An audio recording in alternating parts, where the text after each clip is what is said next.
Yo, what's up everyone, Starry right here, and welcome back to another Steelers recap. I'm recording this exactly after the game, and the Steelers just pulled off a really great comeback win in the second half. A game where like the second half looked like it was just gonna crumble and collapse again like it always has been, but we actually did it. We actually pulled out a second half win. Surprisingly, we looked good the first half, and then we finally did it and won a second half and won the game. While we did win the game, there are negative things that we need to talk about, some things that we need to address, because it wasn't a perfect win. The Colts really did come back in the second quarter. They had 14 points, in the third quarter alone, and we scored 0. In the third quarter, we looked really awful until the end. So yeah, there's a ton of negative things that we need to address moving forward. But before we get into the recap, make sure you like and subscribe so you do not miss out on any more Steeler recaps. So one of the negatives that we need to talk about off rip is that Najee Harris is hurt. Najee Harris left the game very early on with an abdominal injury. Now this is something to worry about because the running game was looking pretty good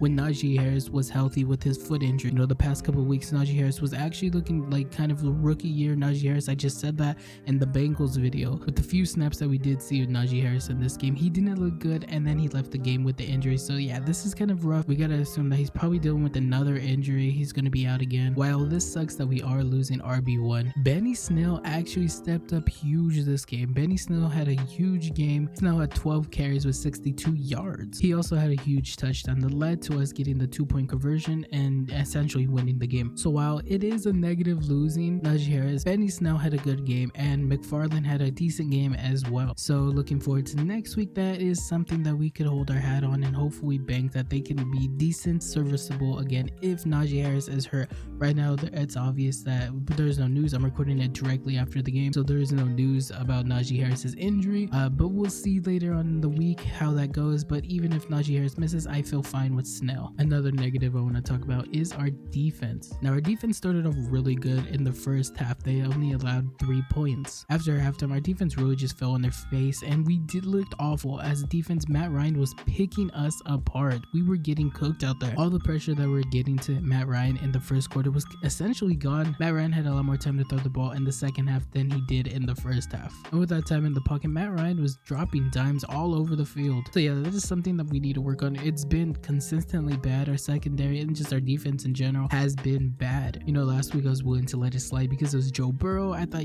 Joe Burrow is Joe Burrow. He's going to make stuff happen. But this week showed that our secondary and our just defense in general is really bad. I think what it comes down to is our defense not making adjustments. We start the game with a certain type of defense, and then we take that defense into the second half thinking it's going to work again, but the offenses that we're going against are good enough to recognize that, and then they start to pick us apart. And that is something that we really need to work on our defense. I thought we did a decent job stopping the run in the first half as well. In the second half, Jonathan Taylor had some yards. He was looking like pretty OG, I would say, but there was also plenty of times in the second half where our defense did stop the run game, so that was good. Jonathan Taylor is just too good to stop, And I think this is a time we could probably talk about our special teams also letting up a huge play at the start of the third quarter. The Colts got all the way to our 35-yard line after a kick, after the kickoff, 89 yards. That was kind of crazy, and that's what led to the Colts getting the first touchdown of the game. So yeah, the defense was up and down. We had good moments in the first half, questionable moments, very awful moments in the second half, but overall we ended up holding the Colts to only 2 touchdowns in the third quarter. They had 0 points in the fourth. Now let's go ahead and shift and talk about the offense and Kenny Pickett. So this was a decent game for Kenny Pickett. I don't think this was his best game so far. Kenny Pickett went 20 for 28 on the night and 174 yards. He also had 6 carries and 32 rushing yards. So yeah, Kenny Pickett was kind of out there doing his thing. However, even though I am happy that Kenny Pickett looked good tonight, there are some things that we need to address about Kenny Pickett's game. And one of those things are the overthrown balls. Kenny Pickett overthrew a completely wide open George Pickens, and it could have been a touchdown. Instead, we had to settle for a field goal. He had other overthrown balls in the first half, but this one was the one that mattered the most. We could have had a touchdown. We could have had them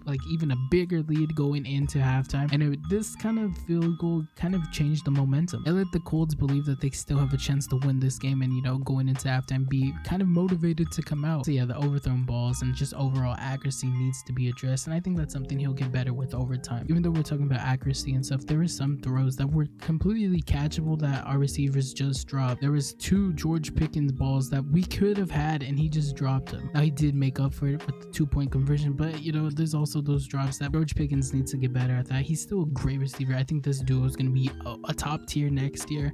But yeah, those drop passes are something that we need to get better at. And the same goes for Deontay Johnson. Deontay Johnson had a huge touchdown dropped in the end zone. You know, he had it in his hands and he dropped it. Deontay Johnson also has a habit of catching the ball and then running backwards instead of just running for the first down. That's happened multiple times this year. And yeah, that's something that needs to be addressed as well. Yeah, so yeah, the receiving had their ups and their downs, you know. But overall, I think it's a good sign that they are kind of clicking. You know, George Pickens got involved, Johnson got involved, Fryermuth got involved. So they all got involved, and those are big centerpieces of the passing offense. So yeah, this was a great win for the Steelers. Our team stepped up when they needed the most in the fourth quarter. Kenny Pickett had a game-winning drive. Everyone got involved, from Benny Snell stepping up for Najee Harris. George Pickens made up for the dropped balls with the 2-point conversion, and our defense finally held up in the fourth quarter after all those blown coverages in the third. Hopefully this is something that they can take into next week against the Falcons. So yeah, that's gonna be it for the Steelers recap. Make sure you like and subscribe and leave a comment and tell me how you feel about the Steelers. Tell me how you feel about this Monday night win. Thanks for watching. I hope to see you in the next one.